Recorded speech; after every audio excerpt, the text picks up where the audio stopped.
Hello guys, ஆம்ப்ரோஹித். இந்த வீடியோவில் வந்து நம்ம எதை பற்றி பார்க்க போகிறோன்னா எல்லாமே பேசக்கூடிய பிரேக்கிங் நியூஸ் தான். அது என்ன நியூஸ் அப்படின்னு பார்க்கும்போது நீட்டையும் ஜெய்யும் வந்து மெர்ஜ் பண்ணி CUET அப்படின்னு என்ட்ரன்ஸ் டெஸ்ட் நடந்துகிட்ருக்கு. அந்த என்ட்ரன்ஸ் டெஸ்ட்டோட மெர்ஜ் பண்ண போகிறேன் அப்படின்னு சொல்லிட்டு ஒரு ப்ரொப்போஷலை கொடுத்துருக்காங்க. இந்த ப்ரொப்போஷல் வந்து நான் இது பண்ண போகிறேன் அப்படின்னு ஒரு முடிவு எடுத்திருக்காங்க. அந்த முடிவை நம்மள்ட்ட சொல்லியிருக்காங்க. இது வந்து டெசிஷன் எடுக்கலை, இப்படி ஒரு பண்ணலாமா அப்படின்னு சொல்லிட்டு யோசித்து அந்த ஒரு பிளானை வந்து ப்ரொப்போஸ் பண்ணியிருக்காங்க. அவ்வளோதான். இது நிறைய பேர் வந்து எதிர்க்கிறாங்க, நிறைய பேர் வந்து ஆதரவு கொடுக்குறாங்க. இதில் டிஸ்அட்வான்டேஜ் இருக்குது, அட்வான்டேஜ் இருக்குது. அதெல்லாம் வந்து உங்களோட கம்ஃபர்டபுளுக்கு தகுந்த மாதிரி இருக்கும். நிறைய பேர் இது டிஸ்அட்வான்டேஜ் அப்படின்னு சொல்லுவாங்க. சரி, இதில் அட்வான்டேஜ் இருக்குது அப்படின்னு சொல்லிட்டு பார்க்கும்போது மேல் ஓட்டமாக பார்க்கும்போது என்ன அப்படின்னு பார்க்கும்போது CUET அப்படின்னு சொல்கிறது வந்து central university of entrance test அப்படின்னு சொல்லிட்டு சொல்லலாம்.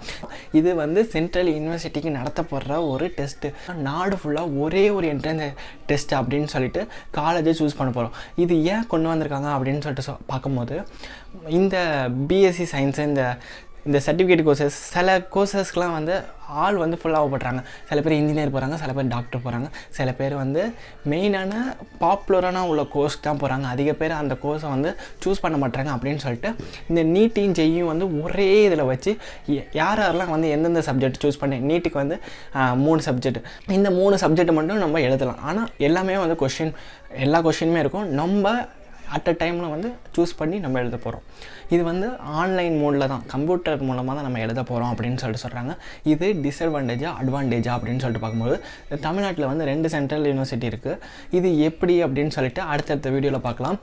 இப்போ நீட்டையும் ஜெய்யும் வந்து மெர்ஜ் பண்ணால் நிறையா ஸ்டூடெண்ட்ஸ் வந்து ஒரே எக்ஸாமில் எல்லா கோர்ஸையும் வந்து சூஸ் பண்ணலாம். ஏன்னா இப்போ உள்ள டைமில் வந்து ஏகப்பட்ட எக்ஸாம் வந்து நடந்துகிட்ருக்கு. ஒரு காலேஜை சூஸ் பண்ணுறதுக்கு ஒரு என்ட்ரன்ஸ் எக்ஸாம் நடந்துகிட்ருக்கு. அதை ஒரு தடவை நடத்திட்டோம் என்ன ஆக போகுது, எல்லாருக்குமே வந்து சிரமம் கம்மியாகும், ஸ்ட்ரெஸ் வந்து குறையும். எக்ஸாம் செட்டி ஒரே இடத்துக்கு போயிட்டு வந்துடலாம், இந்த இடத்துக்கு போயிட்டு இந்த இடத்துக்கு எக்ஸாம் செட்டி மாற வேணாம் அப்படின்னு சொல்லிட்டு பல கருத்துக்கள் வந்து ஒரு அட்வான்டேஜுக்கு சொல்கிறாங்க. டிஸ்அட்வான்டேஜ்னால் நீட்டு ஜெய்யும் மெர்ஜ் பண்ணுற போது ஜெய் வந்து ஃபிசிக்ஸு கெமிஸ்ட்ரி வந்து நீட்டுக்கு படிக்கிறவங்களுக்கு வந்து டஃப்பாக இருக்கும் அப்படின்னு சொல்லிட்டு சொல்லுவாங்க. அது ஒரு டிஸ்அட்வான்டேஜாக இருக்குது. இதே மாதிரி பல அட்வான்டேஜ் இருக்குது. அது உங்களுக்கு தோன்றதை நீங்கள் கீழே கமெண்ட் பண்ணுங்கள். அடுத்தடுத்த வீடியோவில் வந்து அதான் சொல்கிறேன். இப்போ இது வந்து யார் தான் முடிவு எடுத்திருக்கா அப்படின்னு சொல்லும்போது UGC அப்படின்னு சொல்கிறது அண்டர் கிராஜுவேட் கமிஷன் வந்து முடிவு எடுத்திருக்காங்க. இந்த ப்ரொப்போஷனை அவங்க தான் கொடுத்துருக்காங்க.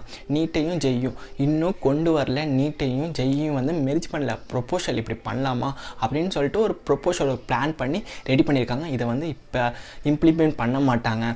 இந்த நீட் வரத்துக்கு முன்னாடி நிறைய பேரோட கருத்து என்ன அப்படின்னு பார்க்கும்போது இது எல்லா காலேஜ்லேயும் வந்து இன்னும் வரப்போகிற வருஷங்களில் வந்து எல்லா காலேஜ்லையுமே வந்து இப்போ என்ட்ரன்ஸ் டெஸ்ட் வச்சு தான் எடுப்பாங்க அப்படின்னு சொல்லிட்டு சொல்கிறாங்க. இப்போ 12th படிக்கிறது சும்மா படிச்சுட்டு அதில் வந்து காலேஜுக்கு நீங்கள் சூஸ் பண்ணணும், காலேஜுக்கு தனி எக்ஸாம். இப்போ நம்ம ஃப்ரீயாக படிக்கிற வேண்டிய காலேஜில் இப்போ 12th மார்க் பேஸ் பண்ணி காலேஜ் சூஸ் பண்ண வேண்டிய இடத்துல இப்போ இனிமேல் என்ட்ரன்ஸ் டெஸ்ட் மார்க்கு தான் வச்சு பண்ணுவாங்க. வரப்போகிற வருஷங்களில், அதாவது இப்போ இல்லை வரப்போகிற வருஷங்களில் வந்து கொண்டு வரலாம் அப்படின்னு சொல்லிட்டு நிறைய பேர் யூகிக்கிறாங்க. இது வந்து திங்கிங் தான். இது வந்து பாசிபிளாக அடுத்த நீட் அடுத்த வருஷம்லாம் கிடையாது. ஒரு ப்ரொப்போஷல் கொடுத்துருக்காங்க அப்படின்னா அந்த ப்ரொப்போஷல் கொடுத்து அந்த பிளான்லாம் ரெடி ஆகி திருப்பி வந்துச்சுன்னா அதுக்கு டைம் கொடுப்பாங்க, ப்ரிப்பேர் ஆகிட்டு அதுக்கப்புறம் தான் வந்து இம்ப்ளிமெண்ட் பண்ணுவாங்க. அதனால் நீங்கள் கவலைப்பட வேண்டியது இல்லை. உங்களுக்கு இது டிஸ்அட்வான்டேஜா அட்வான்டேஜா அப்படின்னு சொல்லிட்டு கீழே கமெண்ட் பண்ணுங்கள். இவ்வளோ தான் நியூஸு, அதான் உங்கள்கிட்ட சொல்லுவோம் அப்படின்னு சொல்லிட்டு சொன்னால். இந்த வீடியோ உங்களுக்கு பிடிச்சினா லைக் பண்ணுங்கள், ஷேர் பண்ணுங்கள், சப்ஸ்கிரைப் பண்ணிக்கோங்க. பாய். இன்னொரு வீடியோவில் சந்திப்போம்.